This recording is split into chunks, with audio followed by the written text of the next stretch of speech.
Well, welcome to another lecture in social neuroscience. Now, in the previous lectures, we've covered a lot of biological levels of analysis. And what we're going to do now is focus on two more important ingredients in social neuroscience. And one of these is culture. And at the next lecture, we're going to talk about evolution. So in this lecture, what I want to do is, first of all, just address that question, what is culture? And then we're going to talk about approaches to culture. And a lot of this is already reviewed in Sapolsky's book. We are going to highlight a few things. So we're going to look at gender in terms of culture, and then we'll also look at rituals in culture. And all of this is really focusing on how culture affects social behavior. And one of the final criticisms I want to make about what we know about culture comes from the criticism that a lot of our research is done on weird populations. And so I'll talk about that at the end of the lecture and talk a little bit more about one of the solutions could be to do more cross-cultural research. Okay, so what is culture? And let's try not to be speciesistic in our answer, because some people have given the answer that culture has something to do with language. And since the other non-human animals out there could also possibly have culture, even though they don't have language, we're going to look for a definition that's a little bit broader than that. And so like Sapolsky, I prefer this definition that comes from Frans de Waal, who is a primatologist. He says, culture is a way of life shared by the members of one group, but not necessarily with the members of other groups of the same species. It covers knowledge, habits, and skills, including underlying tendencies and preferences derived from exposure to and learning from others. The way individuals learn from each other is secondary, but that they learn from each other is a requirement. Thus, the culture label does not apply to knowledge, habits, or skills that the individual can and will readily acquire on their own. So it's really about the fact that they learn it from other people or other members of their culture, right? So humans, though, may be uniquely able to produce what's called cumulative culture. And this is where the language part comes in. So through the language and customs that what they can do is they can build upon the work of others from previous generations that can result in a product that's basically too complex to be innovated by a single person. And so this is actually what Mike Tomasello has written a lot about. And so if you're interested in that sort of approach about cumulative culture, I recommend that you look at Tomasello's work. Now, this picture that you see here actually comes from Frans de Waal, and what he's pointing out here is about these sweet potato washing macaques that live in Japan. So it says here, more than half a century after the sweet potato washing habit spread among Japanese macaques on Koshima Island, they are still doing it, even though the current population has never known the innovator. Nowadays, transmission is mostly from mother to offspring, although this was not so in the early years of the habit. So what this is referring to is that, many, many decades ago, it was discovered that a particular Japanese macaque would take these potatoes that people would throw to the macaques, and one of them would go into the water and wash their potato, which meant that they would probably get like salt on their potato, maybe making it taste a little bit better. And then she started eating it. And soon others in her group there, in that grouping of macaques, started doing the same thing. They would all start washing their potatoes. And now what this is saying is that here it is 50 years later, and the current living macaques that live on this island are still washing their potatoes, even though none of them would have been alive when the original macaque did this. So this has been this has been argued to be an example of culture, at least among these macaques, that, again, doesn't require language and has somehow been passed down from individual to individual. So that's what we mean by culture, is this general way that we kind of acquire information from each other through these groups of our species. Now, what we're going to do today is look at how culture and biology, or how culture and neuroscience, could be interrelated and looked at. It might seem a little bit far-fetched to think about how culture and biology come together, but there's actually a lot of research on this already, a good foundation for understanding how biology and culture come together. So here what I'm going to do is I'm going to show you how they could be interrelated and just show you the different kinds of directionality that you could look at. So for example, you could talk about how culture can affect biological processes, right? And I'm going to give you some examples of that today, where we're going to look at how people from different cultures might, for instance, have a different way of responding in their brain to different kinds of tasks. But you could also think of it this direction. You could see that biology could have effects on culture. And so here is the idea that, for example, some people might have certain genotypes having to do with dopamine that might make them more likely to engage in reward-seeking behavior. And as a result of that, because these individuals have that genotype, and therefore they have this phenotype of wanting to go out and seek out new rewards and novelty, they might end up being the ones in the group that end up migrating. And then those who all have that particular genotype leave, move on, and start migration happening. And so because they're migrating, there's now this passage along here that maybe we don't need to be so fixed all the time as we live here. We actually will go and move and seek out somewhere else. So that's where that reward-seeking behavior that comes from the biology could affect something that the culture does. A third way to think about this is through culture and biology interactions, where the two things could interact. And there are some studies out there that have found that certain genetic variations moderate the link between racial discrimination and the development of conduct problems. Okay, so what this is saying is that perhaps in a culture, there's a particular group of people who are racially discriminated against, and it's sort of as a result of that, a lot of them show conduct problems, but they only show these conduct problems if they have the correct or the certain kind of genetic variation that biology might give them. So this is kind of like what we talked about with genetics and Sapolsky, that you could have this sort of depends on relationship. So culture could lead to the development of conduct problems because of racial discrimination, but only for those who have certain genetic variations. And this has also been found to predict to criminal arrests. And so racial discrimination predicting to having problems with the law also could be affected by something in the biology in terms of a genetic variation. A fourth way that we could look at this is where you can get culture by biology by environment interaction. So this is a three-way interaction. And this is saying that culture could have its input, biology could have its input, but together they could interact, and then they interact with specific environments. So there could be just a very niche contribution here where there's a certain environment where if you have this particular culture by biology interaction, it interacts with that kind of environment and you get a particular kind of behavior. And what we know here is that there are some studies that have already shown how genetics, ethnic heterogeneity, and neighborhoods shape aggression among adolescents. So it's like the combination of all of these things. You've got to have the right genetics, you might have to have the right sort of ethnic heterogeneity of the culture, that area, and then the neighborhoods, the specific neighborhood where there might be some triggers, some sorts of problems that might arise in that neighborhood would shape aggression among adolescents there. And so this kind of shows you again how all three of these things could contribute to have a social behavior. So in fact, in the last 20 years, there has been a development of unification in social neuroscience of culture and biology, and it's called cultural neuroscience. And Joan Chow was one of the leaders of this in the early days. And Chow actually talked about this in a paper in 2013, which was kind of like laying out a framework for how cultural neuroscience might work. And so you can see that it's going to borrow from work that's done already in cultural psychology, integrate it in the mind and the brain through social cognitive and affective neuroscience. And then interestingly, there's a focus on neurogenetics and understanding how genes play a role in all of this. And then you can put it all together then sort of like in these interactions with specific cultures and having specific genetic patterns and things like that. So this is a framework that's been around for quite a while now, and I'm going to try to give you some examples of that in this lecture. So how can culture be studied? If we just start at that top level in terms of like looking at cultural psychology, I'm going to assume that a lot of you have already been exposed to some of this in other courses. And also because Sapolsky does such a good job of talking about it, I'm not going to get in a lot about cultural psychology here. This is sort of a mixture of stuff that's unique to cultural psychology, but it also includes work in anthropology. And so it's a place where anthropology and psychology come together. One of those big kinds of distinctions that people have made in cultural psychology for the last 30 years is looking at the distinction between collective versus individualistic cultures. And so the idea is that some countries may have more people in one trait or the other, but of course there's going to be individual differences in every country or nation.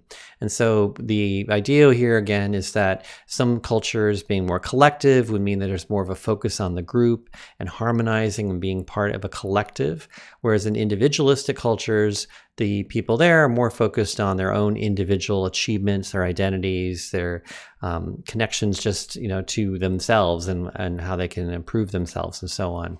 And they always bring up sort of like as the classic example of individualistic cultures, the United States as a place where you have lots of individualism. Now, this not only is going to affect people's behaviors, but could it also affect how one views themselves, right? That kind of makes sense that if you are in a collective culture and it's your definitions of how you should act in this culture have to do with being connected to other people and other groups, perhaps your self-construal, the way that you think of yourself, is going to be more defined in terms of your relationships to your family, to the groups that you belong to your workplace. Whereas somebody who comes from a more individualistic culture is going to have self-construals that are much more about their own individual achievements, like where they went to school, how much money they make, what's their occupation, that kind of thing. So Chow, in one of those early studies in cultural neuroscience, looked at this in terms of self-construals in 2009. And they did this in this paper that was published in Human Brain Mapping. Okay, so what they did was they were interested in looking at how people living in the United States and Japan who in these two different cultures could look at individualistic cultural values and see if they found it being related to brain activity. So what they did is they had 12 young adults living in Nagoya, Japan, and 12 young adults living in Chicago in the United States. So it was 24 people altogether. They had a scanner there in Japan for the Japanese participants, a scanner in Chicago at Northwestern University for those participants. And while they were in the scanner, they read 72 statements and were asked whether the statement was, and then depending on what block of trials it was, it could be that they were asked to look at that statement and indicate whether or not it was written in italics. Or they could be asked to read the statement and then just indicate whether or not it described themselves when they were talking to their mother. Okay. And finally, the third kind of task you could have when you saw a statement is to indicate whether or not you thought the statement describes themselves, the participant more generally. So you can see the examples here of the stimuli. We have them for the Japanese participants at the top, and then for the Caucasian Americans at Northwestern University on the bottom. And so you can see the three kinds of tasks that you see there. The italics task is basically sort of a control task, right? So we can see how different it is when people have to define themselves with their relationship to somebody else, like their mother, versus like just thinking about themselves individually. And so here are the results of this study. So all the participants also completed what's called the self-construal scale, and that indicates how individualistic or how collectivistic they personally view themselves. So this is a measure of that individual self-construal, like looking at each person's self-construal, and you can see down at the bottom of this that some people score higher on collectivism and other people score higher on individualism. And if you can even look at there carefully, you can see that some people in either one of these cultures would score more collective or more individual. And specifically, you can see that there's a bit of a smattering for both the US and Japan in terms of who is more collectivistic. So it wasn't a straight country difference. They actually found these individual differences within each country and how much the individual person identified as being individualistic or collectivistic.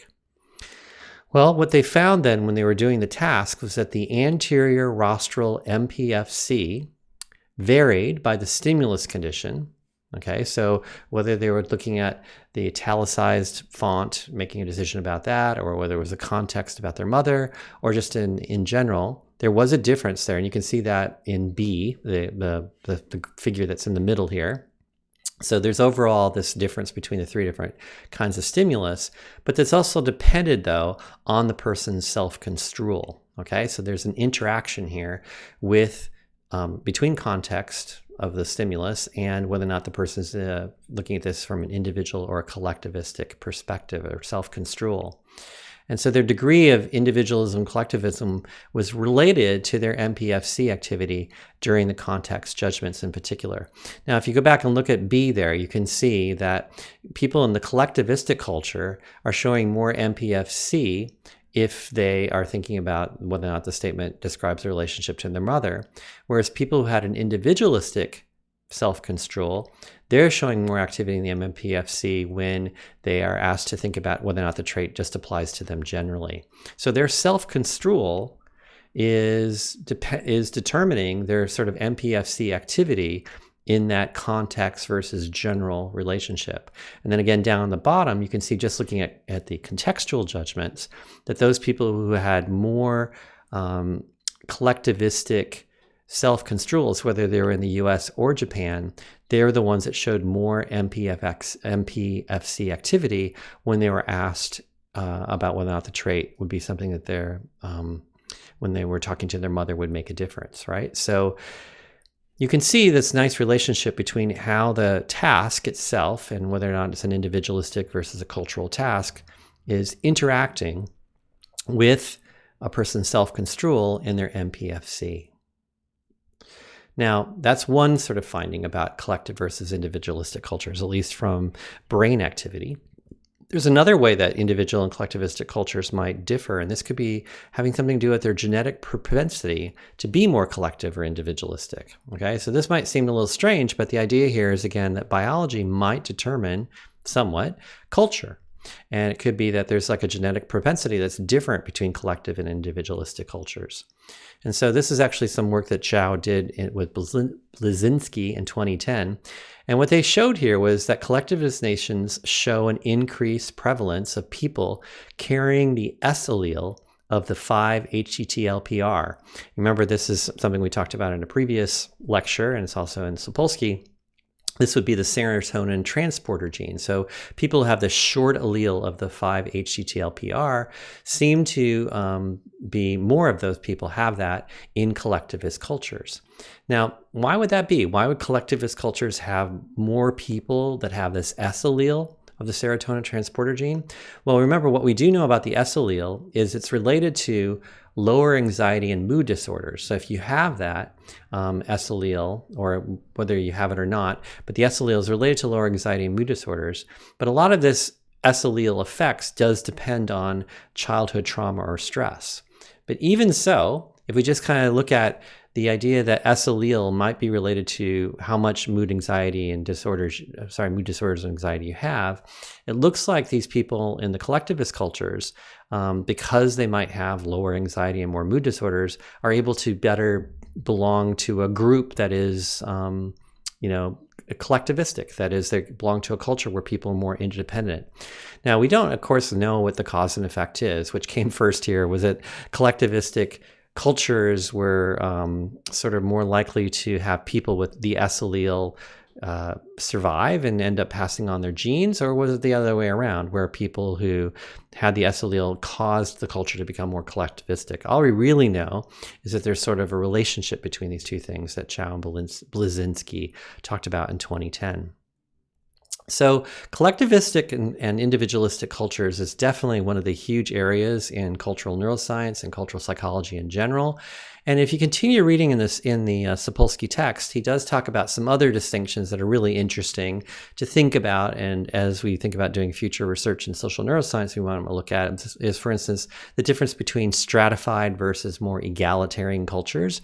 I'm going to talk about the egalitarianism with respect to gender in a little bit. But this is, again, just overall stratified versus egalitarian cultures. Sapolsky shows you some real examples and differences between those kinds of cultures. And then we have this idea of cultures of honor. They're all over the globe. There's this really specific study that's talked about a little bit in Sapolsky, where they looked at this thing called the Southern culture of honor, where maybe people who are in the United States, in the southern part of the United States, may be more prone to have a culture of honor, where they're more quick to defend their honor. And so therefore, when someone insults them, they're more likely to get their cortisol levels to go up. They kind of get higher in their testosterone. They might be more likely to lash out and be physical when they feel like their honor has been threatened. And so that's sort of an interesting way that you could look at a lot of behavior. And depending on whether or not you're from a culture that has that kind of honor to it, it could explain honor killings, which again is talked a lot about in Sapolsky's book. So very much an interesting topic to look at. And then there's this sort of broad discussion in Sapolsky's book about population size, population density, population heterogeneity. These are all features of cultures that, whether or not you're from a culture that has a small population or people live really closely together, there's been all sorts of effects on different kinds of behaviors. And so that's an important way to think about culture as well. I do want to talk today a little bit more about gender roles and equality. And part of the reason why I want to talk about this is that a few lectures ago, when I was talking about the development of sex and gender, I hinted at the idea that maybe there are biological differences between people who have the XY and the XX chromosome. And that kind of leads you to this sort of general question about how and why male and female brains differ or not. So is it true that there's something really different about a female brain or a male brain? Now, it's interesting because we did talk about the fact that during fetal development, there's a masculinization of the brain or there's a more feminization of the brain. But the real question I'm trying to get at here, are there sexual dimorphisms? Like when you look at adults or even adolescents, do you really see some sort of big differences in the brains of people who identify as male versus those who identify as female? In fact, we could try to look at all sorts of different kinds of behaviors and look at whether there's gender differences that are underlying these differences, that are things that have to do with the way the brain is structured. You might remember I talked about this finding of this study from Niederlohl and Westerlund, where they looked at whether or not women shy away from competition or do men compete too much. So there's a lot of interest in this, right? A lot of interest in trying to understand, why do we get these differences between males and females, or the people who identify as males and females? Is this really something biological? Is it coming from the brain? Or is it completely, due to culture? Or is maybe, again, there's some sort of interaction between the two? Now, if we just take the brain stuff for a second, it's interesting. There are a lot of stereotypes that brains are really different between males and females. So there's these big sexual dimorphisms, and it turns out that we don't really have large sexual dimorphisms in brain and anatomy. I think the reason why we think there's big difference between male and female brains comes from popular books like this. Like you can see, these are 3 titles here that really try to emphasize that boys and girls and men and women's brains are really quite different. One of those big things that they talk a lot about, like for instance, that book in the middle there, Michael Gurian, is the idea that they think that boys and girls have a different corpus callosum size. Okay, so remember the corpus callosum is that big connective tissue between the 2 hemispheres. And so the claim is that women's corpus callosums are larger than men's. In fact, this happens all the way back to when they're boys and girls. And so people like Gurian have argued that women use both sides of their brain more symmetrically than men. And the reason is because they have this largest corpus callosum in women that explains their female intuition and their ability to multitask and tune into their emotions. And so you read a book like that and you say, wow, these differences that we may see between girls and boys in school, or the differences we see between adult males and females, maybe it's due to the fact that women have such a big corpus callosum compared to men. Is that really what's going on here? And because they cite the corpus callosum, like Gurian does in this book, then there's sort of this, acceptance of the difference between men and women as something biological because they have this larger corpus callosum. The problem with this is that this claim is completely false. The fact is that many studies have been done using MRI, taking into account such things as differences in brain sizes, and they don't find any support for this, that there is any real difference between the corpus callosums between men and women. Now, when men have just slightly bigger brains because their bodies are larger, but if you adjust them for the size of their body, there really isn't any difference in their corpus callosums.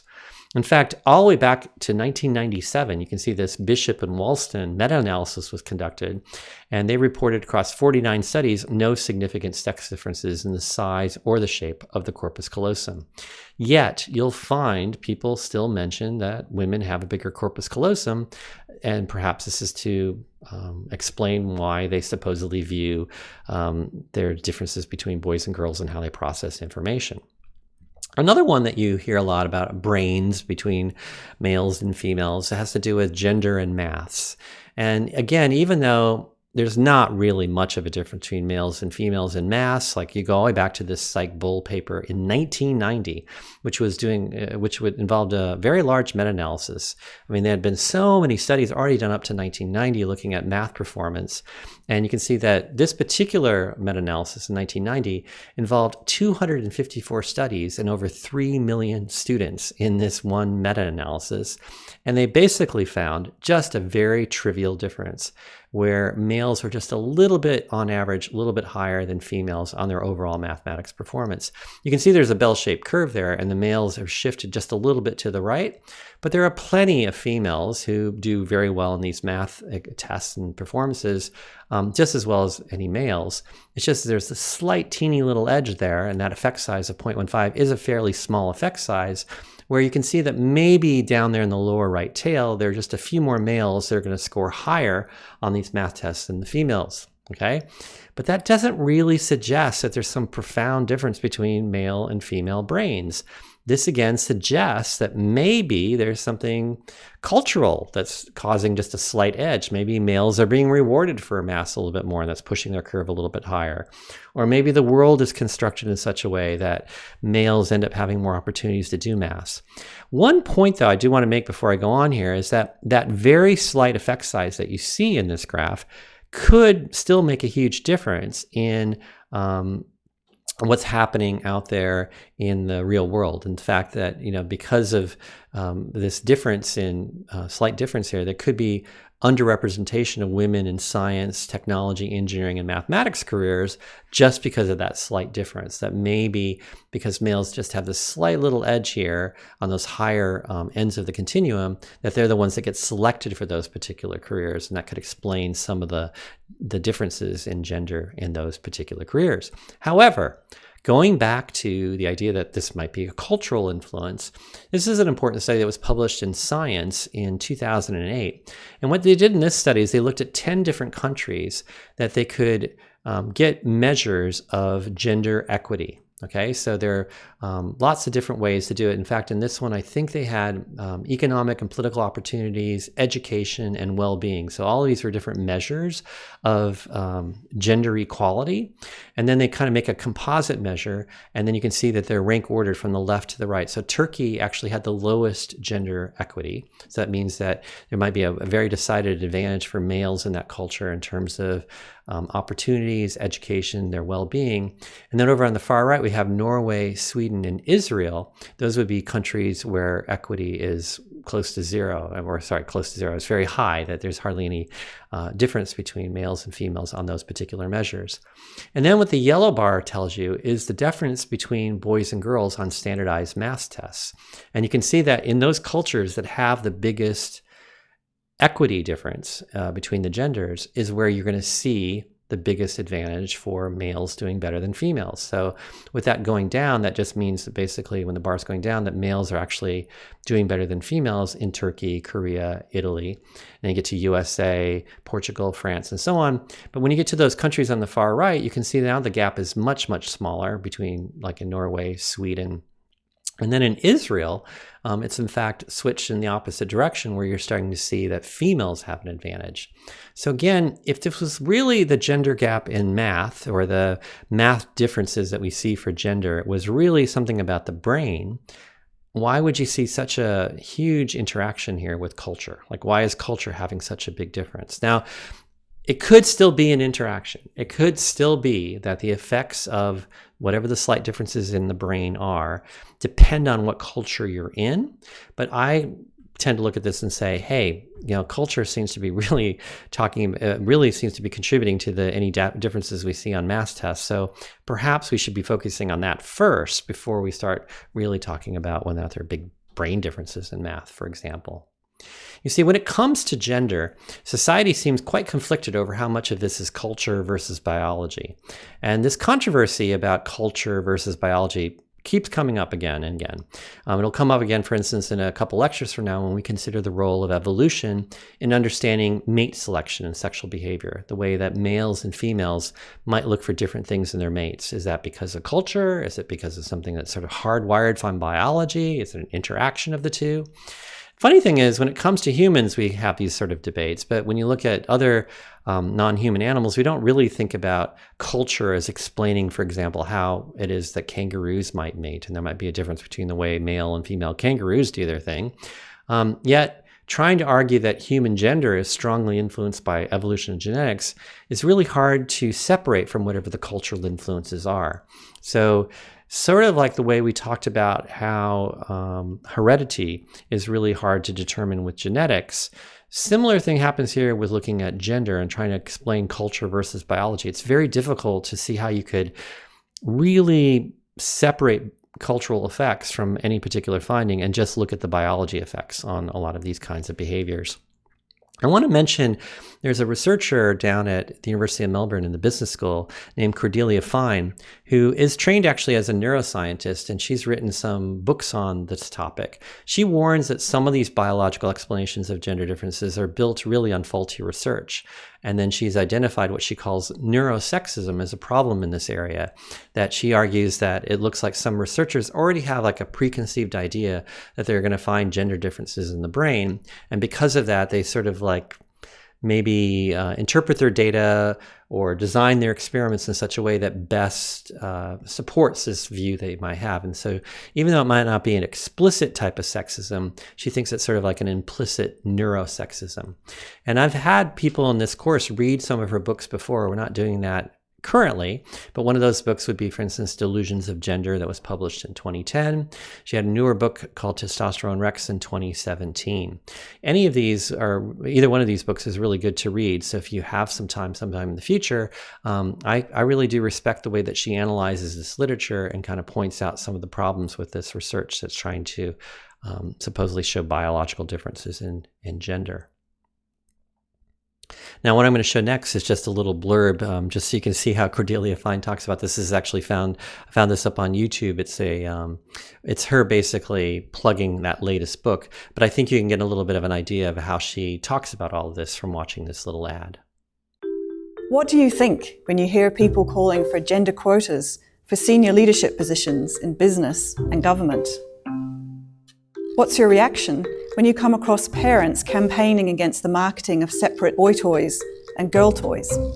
What's your response to efforts to even out the numbers of men and women in science, technology, engineering, and mathematical careers? A common concern is that these egalitarian aspirations are misguided. What if men just naturally prefer higher status, riskier jobs? What if boys and girls just naturally prefer to play with different kinds of toys and grow up to be interested in different kinds of occupations?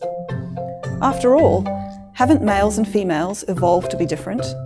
What about all that male testosterone? Shouldn't we just accept that our brains and natures have been differently shaped by evolutionary pressures in our ancestral past? I'm Cordelia Fine, the author of Testosterone Rex, Unmaking the Myths of Our Gendered Minds, and this is the Testosterone Rex View, that familiar, pervasive and powerful story of sex and society. Weaving together interlinked claims about evolution, brains, hormones and behaviour, it offers a neat and compelling account of our society's persistent and seemingly intractable sex inequalities. Denying Testosterone Rex can seem tantamount to denying biology and evolution. But dig a little deeper into the science, and you'll find that rejecting the Testosterone Rex view doesn't require denial of evolution, of biology, or difference at all. In the evolution of the science of sex, which has seen important advances in evolutionary biology, neuro and behavioural science, endocrinology, and philosophy of biology, Testosterone Rex has become extinct. It misrepresents our past, present, and future. It misdirects scientific research, and it reinforces an unequal status quo. It's time to say goodbye and move on. So now that we've talked about all these different ways that culture can be studied, collectivist versus individualistic, stratified versus egalitarian, cultures of honor, population size, etc., gender roles and equality, one more thing I want to talk about how culture could be studied is through rituals. Okay, so rituals are really important in culture. How are rituals different from like other things that are sort of like just rote behaviors? Well, the idea is that rituals are sort of thoughtful intentional habitual behaviors. Okay, so there are things that we do in culture where, yeah, they look like habits or something that might be sort of repetitive, but a person doing them is actually being sort of thoughtful about the fact that they're doing them. They want to engage in this habitual behavior. So that's what makes them different from sort of other kinds of habitual behaviors. Turns out that rituals are actually common across animal species. So you can argue that a lot of bird songs are rituals, that they have a certain sequence that they usually will sing for certain occasions, for the way they might warn about a predator, or the way that they want to identify their territory. So they have these thoughtful habitual behaviors that seem to have something to do with a goal they might have, or they might have something to do with the animals' mating dances, that kind of thing. So it's a constant tendency, though, of every culture, and it's persistent throughout the history of humans, that we have rituals. We can find them in the oldest anthropological records, that groups of people have had different kinds of rituals. So if so many other animals have rituals, and humans, it's sort of a universal that we have rituals, the question then is, why do we have them? Why do we have rituals? Well, you'll find that a lot of rituals are actually precautionary behaviors. And I mean this in maybe mostly with humans, that a lot of our rituals have to do with the fact that we've taught or learned that by engaging this particular ritual, we'll be able to, for instance, avoid disease or avoid some thing happening from the environment, like a forest fire or a bushfire or something. So there are precautionary behaviors that are really rituals that we kind of do over and over again because maybe our ancestors originally developed the ritual, figured out that this would help us survive better, that we as a group will make it okay. All right, so that's going to be one kind of sort of class of rituals. You can also find that rituals also reduce anxiety for the members of the people who are doing the ritual. So there might be a lot of uncertainty going on right now. There might be some fear happening. Engaging in the ritual can help the members of that group or the society reduce their anxiety through the rituals.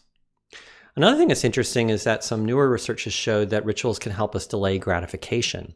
So if you're knowing that you know that it's going to be a while before you get that food from the harvest, or you know it's going to be a while before you get some sort of payment or reward, engaging in rituals helps us delay that gratification, helps us cope with the fact that we can't get the thing we really want right now, so we engage in a ritual.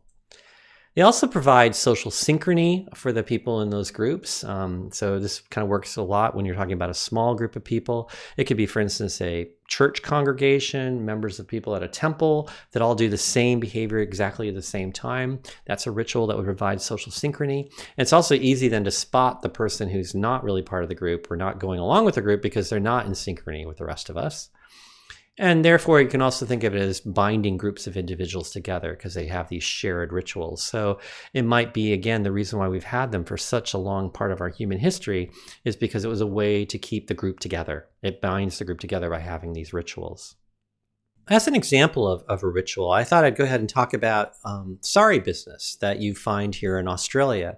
So sorry business is an English expression that's been mostly adopted by mainland Aboriginal people in Australia to refer to rituals that are associated with death or loss.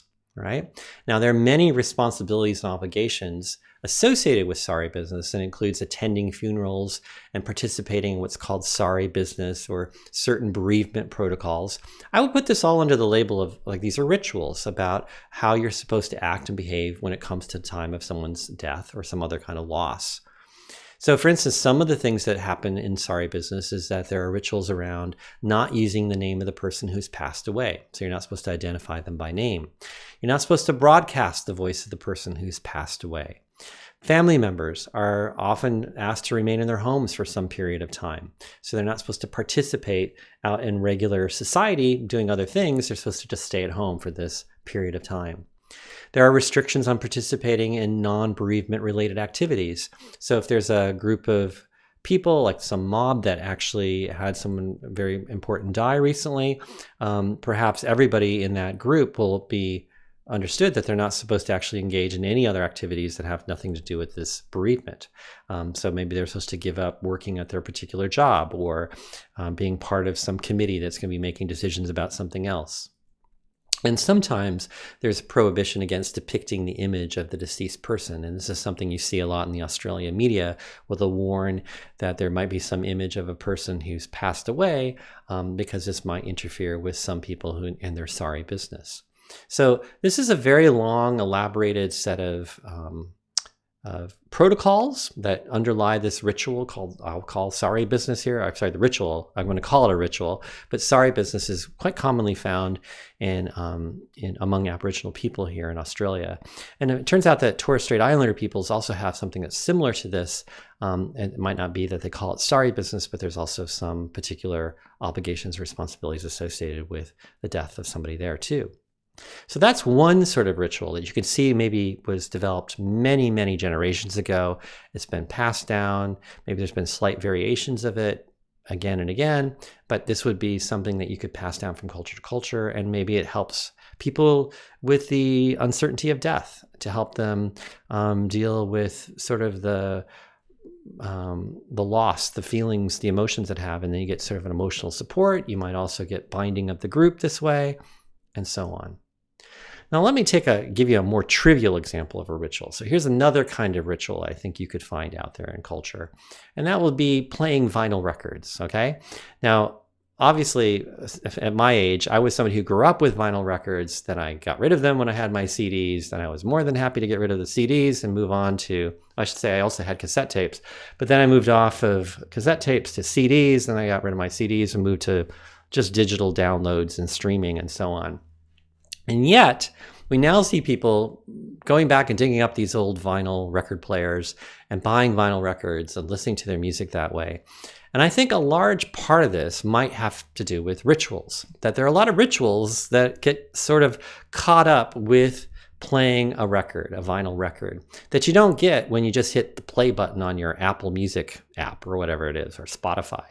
And so there was an interesting article in the BBC News in 2015, and the title was "Vinyl Ritual: I Sacrifice a Goat, I Pour a Glass of Wine, I Organize My Records." And this is like a story where they just asked different people about their rituals when they listen to their vinyl records. One person said that my vinyl ritual is lights out, candles lit, and glass of wine in hand. Best way to spend an evening with your old favorites. Now, here's another way to think about the ritual of listening to vinyl records, and I think this might characterize a lot of people, which is listening to a record is more than just pressing play to me.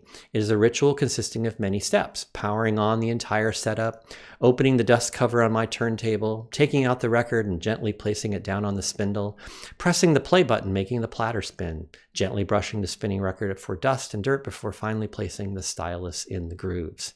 So you can see there's a lot of little steps there just to listen to music, right? And you could say that this is basically a ritual because it's something that's sort of repetitive. It might serve in a way of calming the person down, making them feel relaxed to go through all of this ritual. People have also argued that, for instance, just drinking tea, the way that it developed in the United Kingdom, where there's like a whole ritual about how you put your tea bag into your cup, and you wait for the water to heat up there, and then you add your milk and your sugar or whatever, that there's a bunch of steps there. And it's basically a ritual. And I know people who use that ritual of making tea in the evening to help them calm them down from a long day at work, and they're kind of stressed out. They really look forward to that cup of tea, maybe because they like the taste of tea, but I also have to say that the ritual also seems to be quite important to them, just like this ritual of playing a vinyl record. So the thing about rituals is they contain a lot of non-functional acts, right? So they, if the purpose of the whole thing is just to listen to music, hit play on Spotify and you can hear your music, right? But these rituals have all these other non-functional things there that's kind of characteristic of a lot of rituals. Now, interestingly, Tana et al. In 2019 talked about the biological origins of these rituals, and when they talked about it from an interdisciplinary perspective in neuroscience and biobehavioral reviews. And they say in this big review that rituals have a lot of similarities to OCD compulsions, okay? So remember, obsessive compulsive disorder has these compulsions, right? And they say that both OCD and rituals may be triggered by uncertainty and unpredictability. So I was telling you that a lot of people find rituals soothing, comforting, right? They also have that bonding between different people. But rituals and compulsions help that person regain control. So in a time when you're feeling uncertain, unpredictable, engaging in a ritual or engaging in a compulsion, if you have OCD, can help you feel like you have some sort of control again over your environment. Culture may provide the templates of the ritual so that our brains can easily assimilate it. So the idea here is that how you know to play that record on the record player, or how you know what you're supposed to do for sorry business, or how you're supposed to act when you go to a Catholic mass. The culture is taught you already what the templates are, how to engage in that particular ritual if you're from that group. And then because our brains sort of like are maybe evolved to have rituals, we can easily assimilate the ritual. And so that explains again why there seems to be sort of a universality across the animal kingdom in terms of having rituals, because you get similar behaviors in birds, rodents, and monkeys that look like compulsions even. So you can actually have some birds, rodents, and monkeys, and some other animals that kind of like do these rituals, but they start to do them almost too much, okay? And it looks like those animals that do this too much or are engaged in those kinds of rituals, it's mainly about the basal ganglia circuits that are important. And they seem to be overexpressed when it reaches a disorder. And so it produces sort of like repetitive thoughts and behaviors that just sort of get in the way every time there's any sort of anxiety. And so that those basal ganglia circuits are probably also underlying a lot of the ritual behaviors in humans. And so you can focus on the striatum, where you get the nuclei of the caudate nucleus, the putamen, the nucleus accumbens. We know they're going to be involved in reward, the globus pallidus, and the subthalamic nucleus. All of these have already been shown in careful biological research with birds, rodents, and monkeys, and it would suggest that we'd find these same sorts of things might be the same areas that underlie rituals in humans as well as OCD behavior. Now we've talked about these different approaches to looking at culture, I wanted just to finish by talking about the importance of doing cross-cultural research just generally, but particularly in social neuroscience. And my inspiration for this part comes from this paper that was published in 2010 called "Most People Are Not Weird." Now that might seem like a funny title, but the weird is actually an acronym. So people from Western, educated, industrialized, rich, and democratic societies. That's what we mean by weird. And particularly those people who come from American undergraduates are some of the most psychologically unusual people on earth, right? So people who are from weird societies, and particularly American undergraduates, are not very representative of what most people are on this planet. However, the vast majority of psychology studies use weird participants. And that makes sense when you think about where most psychology is. It's really largely grew up in the United States and Europe. And so at those universities, they started going ahead and where these psychology researchers were, they started studying their own undergraduate students as their available convenient sample there. And so no wonder why we have so much research that's developed around undergraduates, and particularly American undergraduates, when they participate in psychology experiments. It turns out in 2008, a survey was conducted of the top psychology journals, and they found that 96% of the subjects that were in these psychology articles were weird. That is, they came from those Western educated, industrialized, rich, and democratic societies, even though those particular societies only make up 12% of the world population. So that kind of tells us that psychology, and then when you think about things like social neuroscience, may be way too focused on weird societies and trying to understand and explaining so much of what goes on in human behavior. So I would suggest that even in the Sapolsky book, that if we could somehow carefully go through every single study that Sapolsky talks about, that you'd find something similar to this, that even across all of the different chapters that he talks about, that most of the data are coming from weird subjects, weird in this acronym way. So one solution then is to do more cross-cultural research, like that study that Chow et al. Did in 2009, where they looked at self-construals and asked people to think about the context in which they were evaluating different kinds of traits. So yeah, cross-cultural research would be really important, because then you could look at directly, especially if you have a weird versus a non-weird sample, perhaps then you could start to see how generalizable a lot of our findings are. So here's a possible example of one of these. This is a study by Telzer et al. That was published in 2015.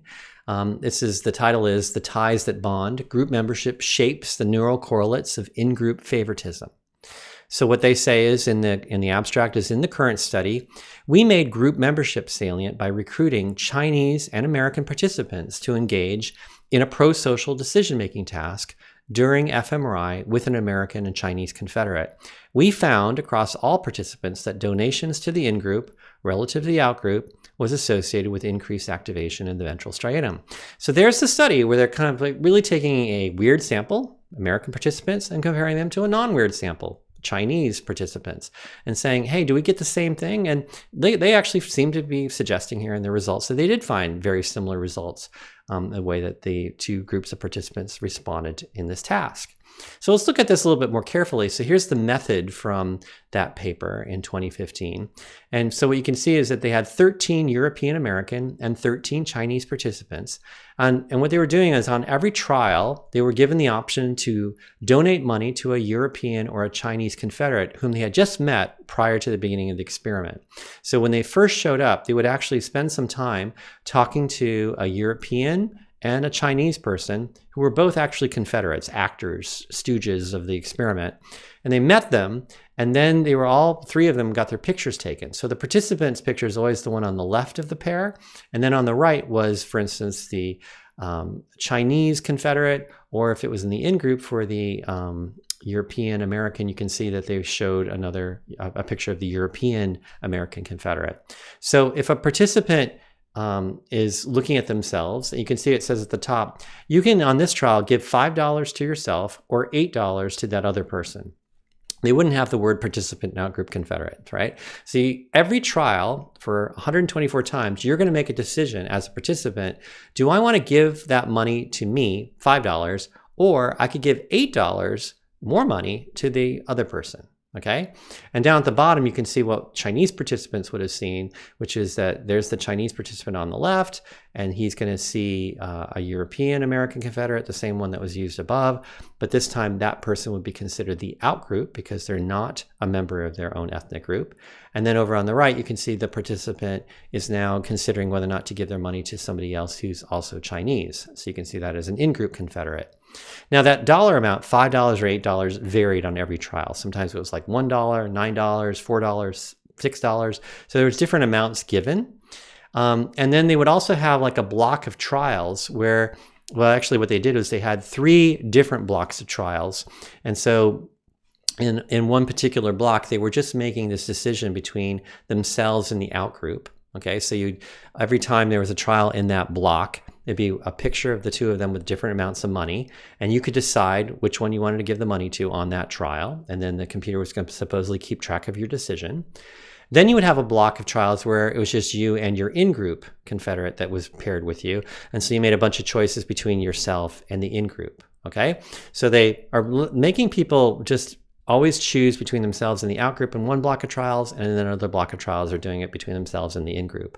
They also had a group of trials where you could just choose to receive money and there was no effect on an out-group. So it would just say, you get $5. Do you want that? Yes or no? And so they had 20 trials where you could just earn some money. Now, all the participants were told before the experiment that the researchers would actually randomly pick 5 of their decisions across those 140 trials and honor it. And that is, they would just randomly pick 5 times, and they would give the money just exactly the way the participant would want it. So if across those 5 trials, they mostly gave their money to the out-group confederate, then that's what would happen at the end of the experiment. Their money would go to the out-group confederate. Okay, so that's how they kind of made it so it would be sort of relevant to them. They didn't want to have them say all 124 times will actually determine it. Just 5 of these trials randomly will be picked, and that's how we're going to determine how much money you have. Okay, I hope you get the basic gist of this study. Now here's the results of the study.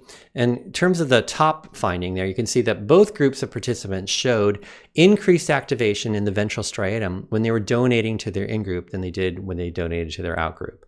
So this is compared to just a trial where they don't actually have, well, actually you can see here it's in-group versus out-group donation. So you can see that in-group is higher. So they're feeling more ventral striatum when they give away their money. Like remember, they're making that choice. Do I want to give the money to myself or do I want to give it to this other person, this confederate?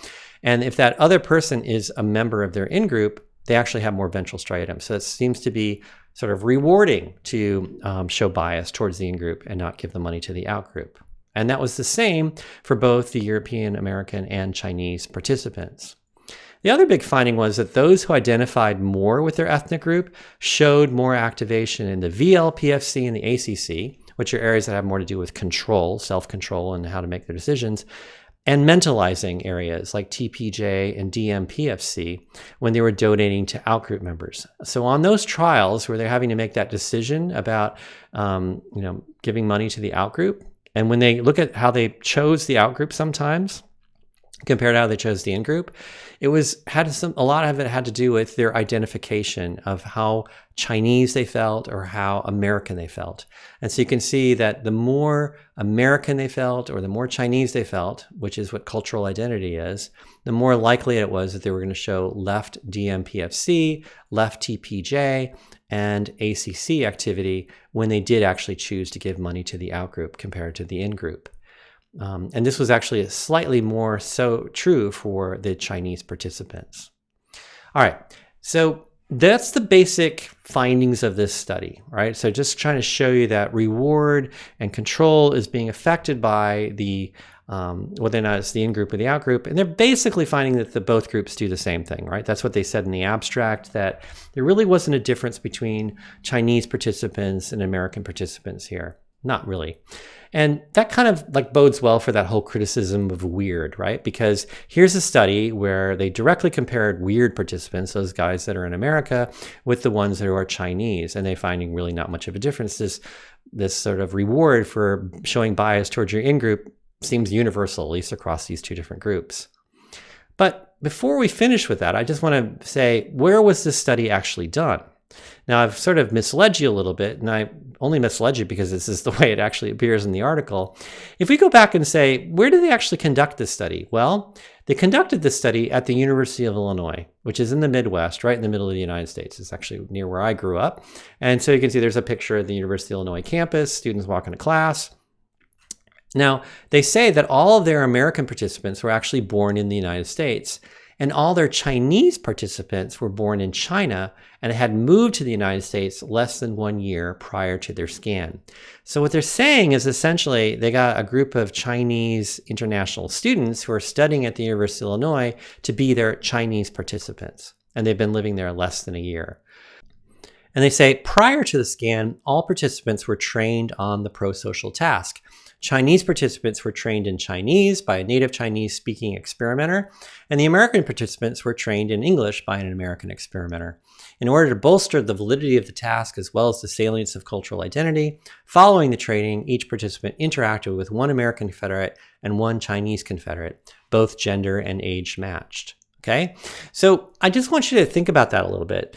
If you are thinking about the Chinese international student who shows up to this lab, sure, there's a Chinese experimenter who comes and introduces the experiment to them and speaks to them and presumably Mandarin and tells them all about what they need to know about the task.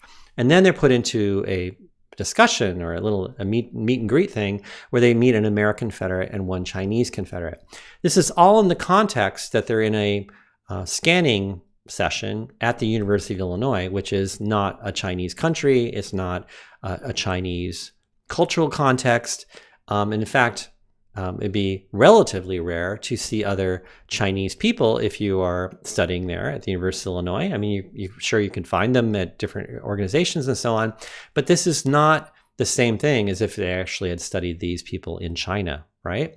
And so we have to wonder then, how cross-cultural is this? How much would those participants be really representative of what you might expect if they had done the study in China with people who had never spent any time in the United States?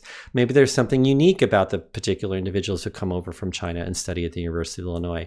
Maybe just that 1 year that they've already been there, they've already adopted a lot of Western weird-like practices that come from that criticism of weird. So sure, there was a cultural comparison here with people who had just only been in the United States for less than a year. But then that question then is really, how cross-cultural is this study?